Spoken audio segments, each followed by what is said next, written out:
Morning మ్యాగజైన్కి స్వాగతం. ప్రముఖ దినపత్రికలో వస్తున్న వార్తలు వెనకాల జరుగుతున్న పరిణామాలు చూద్దాం. ఈనాడు చూస్తే అమరావతిలో అంతర్జాతీయ న్యాయ కళాశాల అన్నటువంటి వార్తని హైలైట్ చేశారు. 100 ఎకరాల్లో నిర్మాణం, కర్నూలులో హైకోర్టు బెంచ్, జూనియర్ న్యాయవాదులకు 10,000 గౌరవ వేతనం. న్యాయశాఖ సమీక్షలో చంద్రబాబు. రాజధాని అమరావతిలో 100 ఎకరాల విస్తీర్ణంలో bar council of India trust ద్వారా అంతర్జాతీయ న్యాయ కళాశాల, ఇంటర్నేషనల్ లా స్కూల్ ఏర్పాటు చేసే విషయాన్ని ముందుకు తీసుకెళ్లాలని ముఖ్యమంత్రి చంద్రబాబు అధికారులకు సూచించారు. ఈ ప్రక్రియను వేగవంతం చేయాలని ఆదేశించారు. మరోవైపు ఎన్నికల సమయంలో ఇచ్చిన హామీ మేరకు కర్నూలులో హైకోర్టు బెంచ్ ఏర్పాటు కేంద్రానికి ప్రతిపాదన పంపుతామన్నారు. ఇందుకోసం మంత్రివర్గ సమావేశంలో తీర్మానం చేస్తామని చంద్రబాబు వెల్లడించారు. సోమవారం సచివాలయంలో న్యాయశాఖపై ముఖ్యమంత్రి అధికారులతో సమీక్ష నిర్వహించారు. జూనియర్ న్యాయవాదులు వృత్తిలో నిలదొక్కునేందుకు వాళ్ళకి నెలకు గౌరవ వేతనం కింద 10,000 ఇచ్చే ప్రక్రియను ప్రారంభించాలని అధికారులకు సీఎం సూచించారు. ఇదే విషయాన్ని ఎన్నికల ప్రణాళికలో ప్రకటించిన విషయాన్ని గుర్తు చేశారు. అలాగే జూనియర్ న్యాయవాదుల శిక్షణ కోసం అకాడమీ ఏర్పాటు కసరత్తు చేయాలని అధికారులను ఆదేశించారన్నటువంటి వార్తని హైలైట్ చేశారు. యాక్చువల్గా జగన్ హయాంలో వైఎస్ఆర్ లా నేస్తం పేరుతో 5,000 రూపాయలు ఇచ్చారు. అది 10,000 చేస్తానన్నారు. ఇప్పుడు అది అమలు చేయడానికి సంబంధించినటువంటి అడుగులు వేస్తున్నారు. మంచి నిర్ణయం. ఇకపోతే హజ్ యాత్రికులకి 1,00,000 సాయం, 100 భాషలకు ప్రత్యేకంగా కార్పొరేషన్, విశాఖ, గుంటూరు, నంద్యాలలో AI డేటా సైన్స్ ట్రైనింగ్ సెంటర్లు. ముఖ్యమంత్రి కీలక నిర్ణయాలు. మైనార్టీల అభివృద్ధికి సంబంధించి ఎన్నికల హామీల అమల్లో భాగంగా ముఖ్యమంత్రి చంద్రబాబు పలు కీలక నిర్ణయాలు తీసుకున్నారు. 2014-19 మధ్య గత తెలుగుదేశం పార్టీ ప్రభుత్వ హయాంలో అమలు చేసిన పథకాలు, తాజాగా ఎన్నికల్లో ఇచ్చిన హామీలకు సంబంధించిన పథకాలను ఇప్పుడున్న పరిస్థితులకు అనుగుణంగా రూపకల్పన చేయాలని అధికారులకు సూచించారు. మసీదుల నిర్వహణకు 5,000, హజ్ యాత్రకు వెళ్లే వారికి 1,00,000 ఆర్థిక సాయం అందించే కార్యక్రమాలను త్వరలో శ్రీకారం చుట్టాలని ఆదేశించారు.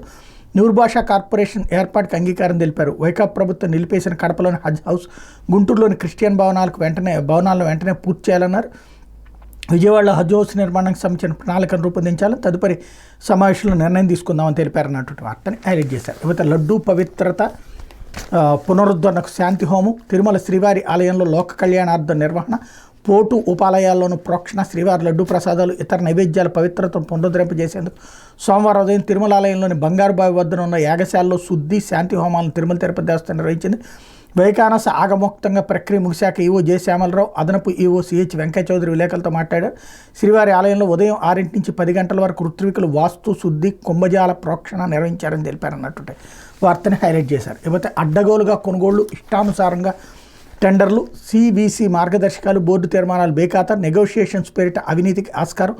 గత 5 ఏళ్లు తిరుమల తిరుపతి దేవస్థానంలో భారీగా అక్రమాలు, 2.5 నెలల పాటు విచారించిన విజిలెన్స్ 15 రోజుల్లోగా ప్రభుత్వానికి నివేదిక అన్నటువంటి వార్తని హైలైట్ చేశారు. మరోవైపు శ్రీవారి ఆస్తులను పప్పు బెల్లాల్లా అమ్మేస్తారు, నిర్ణయాలు తీసుకున్నది ఎవరు, ప్రోత్సహించింది ఎవరు, అన్ని వెలికి తెస్తా ముఖ్యమంత్రి పవన్ కళ్యాణ్ స్టేట్మెంట్ కూడా హైలైట్ చేశారు. మరోవైపు దారి తప్పిన ఐపీఎస్లు, వైకాపా నేత విద్యాసాగర్తో కుమ్మక్కై కుట్ర, అసలు రికార్డులుగా న్యాయస్థానాన్ని నమ్మించారు. కుట్రలో 5 పోలీసు అధికారులు సూత్రధారులు. విద్యాసాగర్ రిమాండ్ రిపోర్ట్లో కీలక విషయాల ప్రస్తావన, 14 రోజులు జ్యుడిషియల్ రిమాండ్ విధించిన కోర్టు అన్నటువంటి వార్తను హైలైట్ చేశారు. నటి కాదంబరి జత్వాని అక్రమంగా అరెస్ట్ చేసి వేధించిన కేసులో పోలీసు అధికారులు తమకు మంచి పోస్టింగుల కోసం దారి తప్పారని, ఈ కేసులో ప్రధాన నిందితుడైన కుక్కల విద్యాసాగర్ రిమాండ్ రిపోర్ట్లో పోలీసులు పేర్కొన్నారు. రాజకీయ ప్రాపకం కోసం తప్పుడు సాక్ష్యాలు, ఫోర్జరీ పత్రంతో కేసు నమోదు చేశారని వెల్లడించారు.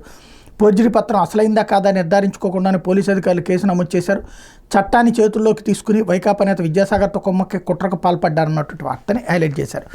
ఇకపోతే గుంతలకు మోక్షం అంటూ ఎస్డీఆర్ఎఫ్ కింద 290 కోట్ల మంజూరు, 7,071 కిలోమీటర్ల మేర మరమ్మతులు, టెండర్ పిలిచి పనులు అప్పగింత కసరత్తు, రహదారుల బాగోగులను పట్టించుకొని జగన్ ప్రభుత్వం అంటూ రాష్ట్రంలో గుంతలు తేలిన రోడ్లపై రాకపోకలు సాగించలేక నరకయాతన అనుభవిస్తున్న వాహనదారులకు ఉపశమనం కలిగించేందుకు కూటమి ప్రభుత్వం చర్యలు చేపట్టింది.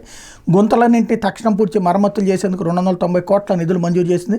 గత 5 ఏళ్లలో జగన్ ప్రభుత్వం రోడ్ల బాగోగులు ఏమాత్రం పట్టించుకోలేదు. రహదారుల విస్తరణ అభివృద్ధి కాదు కదా, కనీసం గుంతలు పూడ్చేందుకు కూడా నిధులు ఇచ్చేందుకు ముందుకు రాలేదు. అరకొర నిధులతో మరమ్మతులు చేయగా ఈ పనులు చేసిన గుత్తేదారులకు బిల్లులు చెల్లించకుండా వైకాపా ప్రభుత్వం చొక్కలు చూపించింది. చివరి 2 ఏళ్లు గుంతలు పూడ్చే పనులకు నిధులు ఇవ్వలేదు. దీంతో అనేక రహదారులు అడుక్కో గుంత తేలి అధ్వాన్నంగా మారినాయి అన్నటువంటి వార్తని హైలైట్ చేశారు. అయితే మరో భీకర యుద్ధం, దక్షిణ లెబనాన్పై ఇజ్రాయెల్ నిప్పుల వాన, 356 మంది మృత్యువాత, 1,246 మంది గాయాలు, హెజ్బుల్లాకి భారీ ఎదురుదెబ్బ, సురక్షిత ప్రాంతాలకు తరలిపోతున్న లెబనాన్ పౌరులంటూ పశ్చిమాసియాలో మరో భీకర యుద్ధం మొదలైంది. ఇప్పటివరకు గాజాకు పరిమితమైన హమాస్ ఇజ్రాయెల్ పూర్ ఇప్పుడు లెబనాన్ వైపుకి మళ్ళీంది. మంగళవారం పేజీల పేర్లు, బుధవారం వాకీటాకీల పేలుళ్లు, శుక్రవారం హెజ్బుల్లా అగ్రశ్రేణి కమాండర్ల మరణంతో భారీ స్థాయికి చేరిన ఉద్రిక్తతలు సోమవారం పతాక స్థాయికి చేరుకుని దక్షిణ లెబనాన్పై ఇజ్రాయెల్ సోమవారం భీకర స్థాయిలో విరుచుకుపడింది. సైదా, మరజుయాన్, టైర్, జహరానికతో బెకాలోయలోని జిల్లాలపై యుద్ధ విమానాలు, డ్రోన్లతో బాంబుల వర్షం కురిపించింది. ఈ దాడిలో 356 మంది మృతి చెందారు. 1246 మంది గాయాల పాలయ్యారని లెబనాన్ ఆరోగ్య మంత్రి ఫిదాస్ అబియాద్ తెలిపారు. మృతుల్లో 21 మంది చిన్నారులు, 31 మంది మహిళలు ఉన్నారని వెల్లడించారన్నట్టు వార్తని హైలైట్ చేశారు. అయితే బాల్యంలోనే మత్తు వ్యసనం, 18 ఏళ్ళు నిండక ముందే చేతికి సిగరెట్లు, గంజాయి, ఇతర మత్తు పదార్థాలకు అలవాటు. డీ అడిక్షన్ కేంద్రాలకు వచ్చేవాళ్ళు 10% లోపేట. తిరుపతికి చెందిన 10వ తరగతి విద్యార్థులు గంజాయి మత్తులు ఇటీవల వృద్ధురాలి మెడలో చైన్ లాక్కుని పారిపోయేందుకు ప్రయత్నించారు. ఆ వృద్ధురాలు కింద పడి చనిపోయారు. మృతురాలు జీవితం ఆరిపోగా పిల్లల కుటుంబాలను చీకట్లకు అమ్ముకున్నాయి. నేరస్తులుగా మారిన వారి భవిత ప్రశ్నార్థకమైంది. విశాఖపట్నం ప్రభుత్వ మానసిక ఆసుపత్రి మత్తు పదార్థాలకు అలవాటైన మైనర్లో నెలకు 10 మందికి పైగా చికిత్స పొందేందుకు వస్తున్నారు. విజయవాడలోని డీ అడిక్షన్ కేంద్రానికి ఏడాది 70 మందికి పైగా వచ్చారు. బాధితుల్లో వీరు 10% కంటే తక్కువేనని వైద్యులు చెప్తున్నారు అన్నటువంటి వార్తని హైలైట్ చేశారు. లేకపోతే ఇది బాబు భరోసా అంటూ ఇల్లు మునిగితే 127% అదనపు సాయం, చిన్న పరిశ్రమలకు 50,000 నుంచి 1,50,000, తోపుడు బండి దెబ్బతింటే 300% అధికంగా సాయం, వ్యవసాయ ఉద్యాన పంటలకు పెట్టుబడి సాయం 47% నుంచి 194% పెంపు. గత ప్రభుత్వంలో మాటలు కోతలే అంటూ గతంలో కంటే ఇప్పుడు అద్భుతంగా ఇస్తున్నారన్నటువంటి వార్తని హైలైట్ చేశారు. డీటెయిల్డ్గా మొన్న ఏదైతే మనం మాట్లాడుకున్నామో అది ఇవాళ మరింత డీటెయిల్డ్గా రాసుకొచ్చారు. మరోవైపు గోడు వినేవారు లేక గోడ దూకిన విద్యార్థులు, ఉపాధ్యాయులు వేధిస్తున్నారని పాఠశాలలో సమస్యలు పరిష్కరించడం లేదంటూ పల్నాడు జిల్లా ఎడ్లపాడు మండలం వంకాయలపాడులోని ఏపీ సాంఘిక సంక్షేమ గురుకుల పాఠశాల విద్యార్థులు ప్రహరీ దూకి పారిపోవడం కలకలం రేపింది. పోలీసులు వారిని పట్టుకుని పాఠశాలకు చేర్చడంతో ఆందోళనకు తెరపడింది. పాఠశాలలో 450 మంది పిల్లలు ఉండగా వారిలో 67 మంది 10వ తరగతి విద్యార్థులు. సోమవారం ఉదయం అసెంబ్లీ ముగిశాక 10వ తరగతి విద్యార్థులందరూ ఒక్కసారిగా ప్రహరీ దూకి బయటకు వెళ్లారు.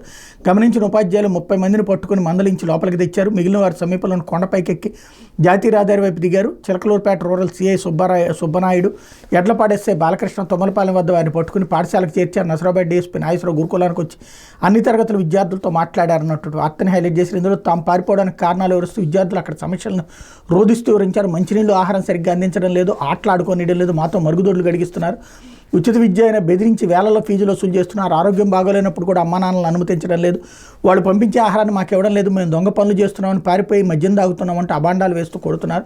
కొందరు ఉపాధ్యాయులు గుట్కాలు, కైనీలు నములుతున్నారని ఫిర్యాదు చేశారు. ప్రిన్సిపల్ హనుమంతరావు స్పందిస్తూ 10వ తరగతి విద్యార్థులు హద్దుమీరి ప్రవర్తిస్తున్నారని, తరచూ ప్రహరీ దూకి బయటకు వెళ్తున్నారని తెలిపారు. విద్యార్థుల ఇబ్బందులు పునరావృతం కాకుండా విషయాన్ని కలెక్టర్ దృష్టికి తీసుకెళ్లనున్నట్టు డీఎస్పీ తెలిపారు. గురుకుల పాఠశాల జిల్లా కోఆర్డినేటర్ పద్మజ మాట్లాడుతూ ఇక్కడ బోధనేతర సిబ్బందిని వేరే పాఠశాలకు బదిలీ చేస్తాం, కొత్త వారిని నియమిస్తాం, పిల్లలకు మంచి చదువుతో పాటు నాణ్యమైన భోజనం, తాగునీరు అందిస్తామని హామీ ఇచ్చారన్నటువంటి వార్తని హైలైట్ చేశారు. మరోవైపు ద్వారంపూడి అనుచరుల అక్రమ కట్టడాల కూల్చివేత. వైకాపా నేత కాకినాడ మాజీ ఎమ్మెల్యే ద్వారంపూడి చంద్రశేఖర్ రెడ్డి అనుచరులకు చెందిన అక్రమ కట్టాలను అధికారులు సోమవారం కూల్చేశారు. వైకాపా అధికారుల్లో ఉండగా కాకినాడలోని సంత చెరువు వద్ద దుర్గమ్మ గుడి ఈశాన్య భాగాన్ని ఆక్రమించి అనుమతులు లేకుండా దుకాణాలు నిర్మించారు. ఈ నెల 18న నగరపాలక సంస్థ అధికారులు నోటీసులు అందించినా స్పందించలేదు. 5 ఏళ్ల వైకాపా పాలనలో మాజీ ఎమ్మెల్యే ఆయన అనుచరులు సాగించిన ఆక్రమణలు, కబ్జాలకు ఇది ఒక ఉదాహరణ మాత్రమే. మున్సిపల్ రెవెన్యూ యంత్రాంగాన్ని గుప్పెట్లో పెట్టుకుని ప్రభుత్వ మున్సిపల్ స్థలాలను అక్రమంగా నిర్మాణాలు చేపట్టారు. కూటమి ప్రభుత్వం వచ్చాక అట్లాంటి వాటిపై దృష్టి సారించింది.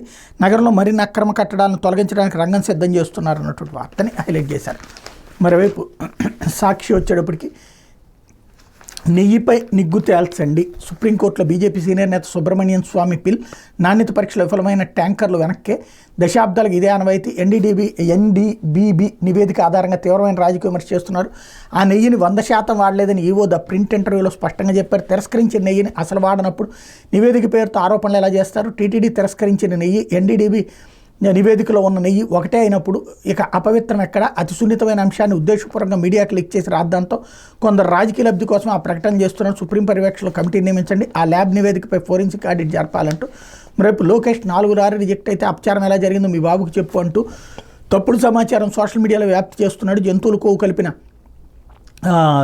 నీ ఏఆర్ డైరీ నెయ్యి లారీలు 4 టీటీడీ తిప్పి పంపింది, అదో ఈ రిపోర్ట్ చెప్తోంది. ఇదే సీఎం ఈవో చెప్పారు మీ పాపం పండిందంటూ జగన్కి లోకేష్ ఇచ్చినటువంటి ట్వీట్ని బేస్ చేసుకుని ఆ చంద్రబాబుని అడ్డంగా బుక్ చేసిన లోకేష్ అంటూ తండ్రి చెప్పిన దానికి భిన్నంగా తనయుడు ట్వీట్. జూన్ 12 నుంచి ఈ 8 ట్యాంకర్లు నెయ్యి సరఫరా, అందులో 4 ట్యాంకర్లు వెనక్కి ఆ రిపోర్టును ఫిట్ చేసి జత చేసిన లోకేష్ అన్నటువంటి వార్తని హైలైట్ చేశారు.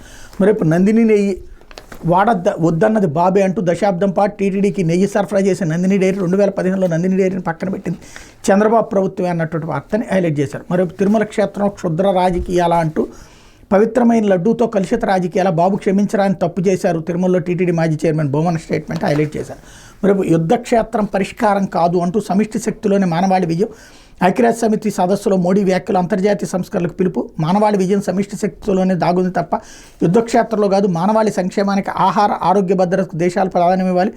మెరుగైన ప్రపంచ భవిష్యత్తు కోసం చేపట్టే ఏ చర్యలకైనా మనిషి సంక్షేమమే అంతిమ లక్ష్యం కావాలి, అప్పుడే అవి ఫలిస్తాయి. సంక్షేమ సుస్థిరాభివృద్ధి పథకాల ద్వారా 25 కోట్ల మంది భారతీయులను పేదరికం నుంచి విముక్తి చేశామన్నటువంటి వార్తని హైలైట్ చేశారు. మరోవైపు టెట్ అభ్యర్థులకు అగ్ని పరీక్ష అంటూ జిల్లాలు మార్చి సెంట్రల్ కేటాయింపు, పేపర్ 1A 1Bకి 2 జిల్లాల్లో సెంటర్లు, దరఖాస్తులు సెంటర్ ఎడిట్ చేసిన మారణ కూటమి ప్రభుత్వం టెట్ అభ్యర్థులకి వడపోతకు దిగింది. టెట్ పరీక్షలు రాయకుండా ఆది నుంచే వడపోత చేపట్టింది. అందుకు అనుగుణంగా పాఠశాల విద్యాశాఖ టెట్ అభ్యర్థులు దరఖాస్తు చేసుకున్న సెంటర్లు మార్చేసింది.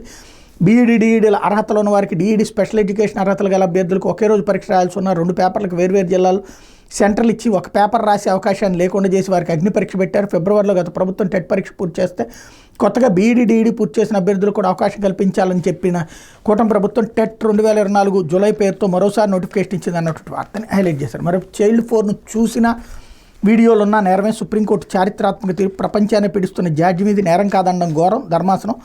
మద్రాసు హైకోర్టు తీర్పు కొట్టివేత, చైల్డ్ పోర్నోగ్రఫీ అనొద్దని కోర్టులకు ఆదేశం, లైంగిక అవగాహనపై విస్తృత ప్రచారం, కేంద్ర రాష్ట్ర ప్రభుత్వాలకు సూచన అన్నటువంటి వార్తని హైలైట్ చేశారు. మరి కథం తొక్కిన వాలంటీర్లు అంటూ గత 3 నెలలుగా ఇవ్వాల్సిన పెండింగ్ వేతన బకాయిలు వెంటనే చెల్లించాలని డిమాండ్ చేస్తూ రాష్ట్ర వ్యాప్తంగా వాలంటీర్లు కథం తొక్కారు. తమకు ఉద్యోగ భద్రత కల్పిస్తూ వెంటనే విధుల్లోకి తీసుకోవాలని కోరుతూ అన్ని జిల్లాల కలెక్టరేట్ల వద్ద ఆందోళనలు నిర్వహించారు.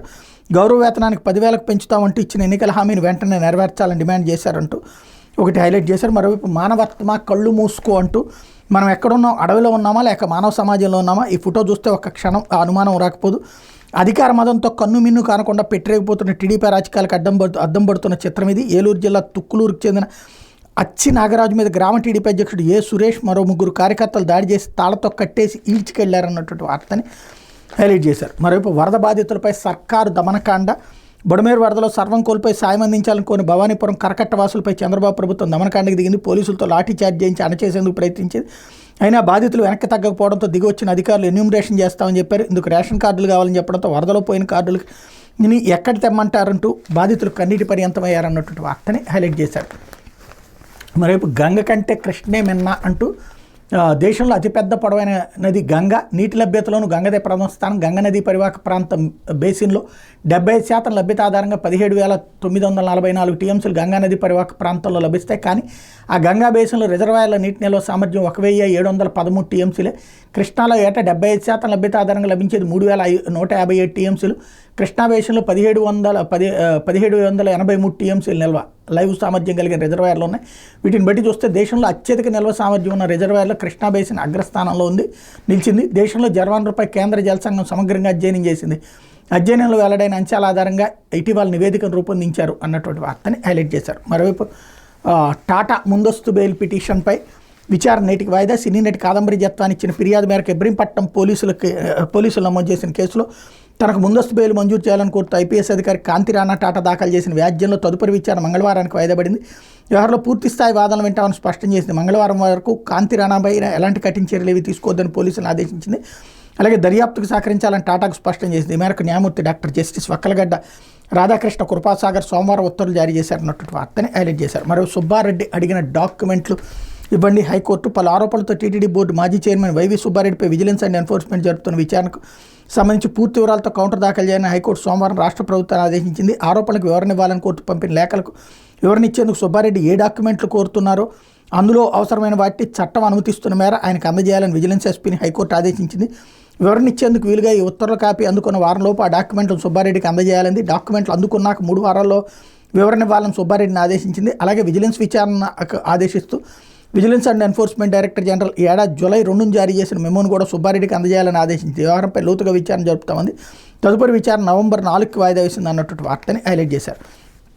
మరిపై హత్య కేసులో 7గురికి జీవిత ఖైదు. అనంతపురం రూరల్ మండలం కందకూరు గ్రామానికి చెందిన వైఎస్ఆర్సీపీ నాయకుడు దెయ్యం శివారెడ్డి హత్య కేసులో 7 నిందితులకు 2 జీవితకాల కఠిన కారాగార శిక్షలు విధిస్తూ జిల్లా ప్రధాన న్యాయమూర్తి జి శ్రీనివాస్ తీర్పు చెప్పారు. కందకూరు గ్రామానికి చెందిన దెయ్యం శివారెడ్డి తన కుమారుడు భానుప్రకాష్ రెడ్డి 2018 మార్చి 30వ తేదీ సాయంత్రం 5:30 గంటలకు పొలంలో గడ్డి కోసుకుని బైక్పై పెట్టుకుని ఇంటికి వెళ్తుండగా వారి గ్రామానికి చెందిన టీడీపీ నాయకుడు బోయ సాకే బాలకృష్ణ అతని చిన్న తమ్ముడు మైనర్ అడ్డుకునేందుకు ప్రయత్నించారు. బైక్ నడుపుతున్న భానుప్రకాష్ రెడ్డి ఆపకుండా ముందుకు వెళ్ళగా బాలకృష్ణ తమ్ముడు రమేష్ బంధువులు అశోక్ సూర్యనారాయణ మరొక బైక్పై వచ్చి ఢీకొట్టారు. భానుప్రకాష్ రెడ్డి శివారెడ్డి కింద పడిపోయారు. బాలకృష్ణ అతని చిన్న తమ్ముడు మైనర్ సూర్యనారాయణ వేటకోడవళ్లతో శివారెడ్డిపై విచక్షణారహితంగా దాడి చేశారు. తన తండ్రిని చంపవద్దని వేడుకున్న భానుప్రకాష్ రెడ్డిపై కూడా దాడి చేసేందుకు బాలకృష్ణ తమ్ముడు భాస్కర్, విజయ్ కుమారుడు మైనర్ వేటకొడవళ్ళు పట్టుకుని వెంటపడ్డారు. భానుప్రకాష్ రెడ్డి కేకలు వేయడంతో సమీపంలోని పొలంలో అతని చిన్న నరసింహారెడ్డి, నాగిరెడ్డి, సతీష్ రెడ్డి రావడంతో బాలకృష్ణ అతని తమ్ముడు బంధువులు పారిపోయారు. తీవ్రంగా గాయపడిన శివారెడ్డి అక్కడే చనిపోయారు. భానుప్రకాష్ రెడ్డి ఇటుకలపల్లి పోలీస్ స్టేషన్లో ఫిర్యాదు చేశారు.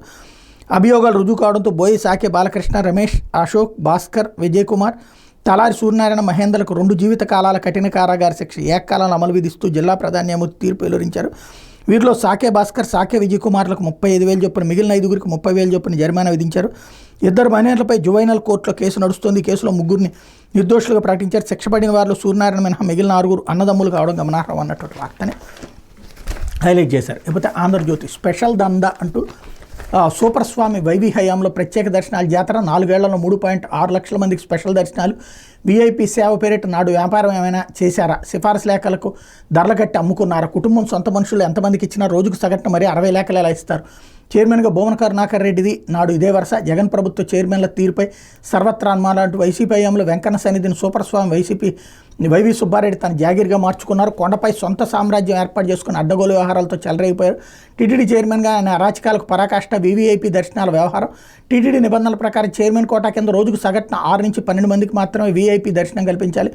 ఒక్కో సిఫార్సు లేఖపై 6గురిని ఈ దర్శనాలకు అనుమతిస్తారు. వైవి సుబ్బారెడ్డి జమానాలో మాత్రం రోజుకు సగటున 60 సిఫార్సు లేఖలు ఇచ్చి 364 మందికి వీవీఐపీ దర్శనాలకు వీలు కల్పించారు. చైర్మన్గా 4 ఏళ్ల కాలంలో 3,60,338 మందికి దగ్గరుండి దర్శనాలు చేయించారు.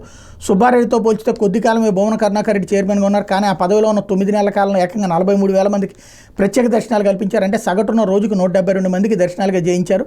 దీని వెనక మరణమేంటి? దర్శనాలు పెట్టి ఏమైనా వ్యాపారం చేశారు? సిఫార్సు లేఖలకు ధరగట్టి అమ్ముకున్నారన్న అనుమానాలు కలుగుతున్నాయి అన్నటువంటి వార్తని హైలైట్ చేశారు. మరోవైపు శాస్త్రోక్తంగా శాంతి హోమం అంటూ శ్రీవారి లడ్డు నెయ్యిలో కల్తీకి పరిహారం. ఆలయం సహా లడ్డు నెయ్యి నిల్వ కేంద్రాల్లో కుంభ ప్రోక్షణ, ప్రసాదాలు, నైవేద్యాలకు ఇక దోషాలు ఉండవని ప్రధాన అర్చకుడు ఈవో స్పష్టీకరణ. అన్ని ఆలయాల్లోనూ శుద్ధి. మంత్రి తిరుమల క్షేత్రంలో శాస్త్రోక్తంగా శాంతి హోమం జరిగింది. శ్రీవారి లడ్డు ప్రసాద నేలు జంతువులు కొవ్వు కలిపిన నేపథ్యంలో పరిహారంగా ఈ హోమం చేపట్టాలని సీఎం చంద్రబాబు ఆదేశాల మేరకు ఆగం పండితులు సోమవారం ఉదయం 6 నుంచి 10 గంటల మధ్య శాంతి హోమాన్ని నిర్వహించారు. లడ్డు ప్రసాదాలు, ఇతర నైవేద్యాల పవిత్రత, దైవత్వాన్ని పునరుద్ధరింపజేసేందుకు ఆలయంలోని బంగారు బావి వద్ద ఉన్న యాగశాలలో వైకానస ఆగమోక్తంగా శుద్ధి శాంతి హోమాలు నిర్వహించారు. ముందుగా ఋత్వికులు సంకల్పం, విశ్వక్సేనారాధన, పుణ్యహవచనం, వాస్తుహోమం, కుంభప్రతిష్ఠ, పంచగవ్య ఆరాధన, వాస్తు సిద్ధి, కుంభజాల సంప్రోక్షణ వంటి వైదిక కార్యక్రమాలను శాస్త్రోక్తంగా చేపట్టారన్నటువంటి వార్తని హైలైట్ చేశారు. మరోవైపు చైల్డ్ 4ను చూడటమే నేరమే అంటూ ఇచ్చినటువంటి తీర్పుని హైలైట్ చేశారు. జప్తాని కేసులు ఆ 3 అన్నటువంటిది హైలైట్ చేశారు. హజ్ యాత్రకి లక్ష అంటూ మైనార్టీ సంక్షేమ పథకాలు పునరుద్ధరణ, త్వరలో ఇమాం మౌజూన్ల గౌరవ వేతనం, మైనార్టీకి లబ్ధి జరిగేలా వక్ఫ్ భూముల అభివృద్ధి, సత్వరం కడప హజ్ హౌస్, గుంటూరు క్రిస్టియన్ భవన్, నూరు భాషా కార్పొరేషన్ ఏర్పాటుకి అంగీకారం, మైనార్టీ సంక్షేమ శాఖపై సమీక్షలో సీఎం చంద్రబాబు అన్నటువంటి వార్తని హైలైట్ చేశారు. మరో పేదల భూములతో బంతాట అంటూ చేతులు మారిపోయిన అసైన్ భూములు, వైసీపీ హయాంలో ఇష్టానుసారంగా రిజిస్ట్రేషన్లు, భారీగా జీవో 596 ఉల్లంఘనలు, సర్కార్కి రెవెన్యూ శాఖ నివేదిక అన్నటువంటి వార్తని హైలైట్ చేశారు. మరోవైపు పెట్టుబడులపై పచ్చి అబద్ధాలు అంటూ గోబెల్స్ను తలదన్నేలా జగన్ రోత మీడియా. ఆర్టీఐ సాక్షిగా వైసీపీ సర్కార్ నిజస్వరూపం ఇప్పటికే బట్టబయలు అయినా రోత పత్రికలు అవే కట్టుకథలు. 171 ప్రాజెక్టులతో 61,295 కోట్ల పెట్టుబడులట. 179 భారీ పరిశ్రమల ఉత్పత్తి మొదలెట్టాయట. అవి ఎక్కడెక్కడ నెలకొల్పారో చెప్పదు. ఎందరికి ఉపాధి కల్పించారో కూడా చెప్పదు. విశాఖ సదస్సు ఒప్పందాలపైన అదే దెబ్బ.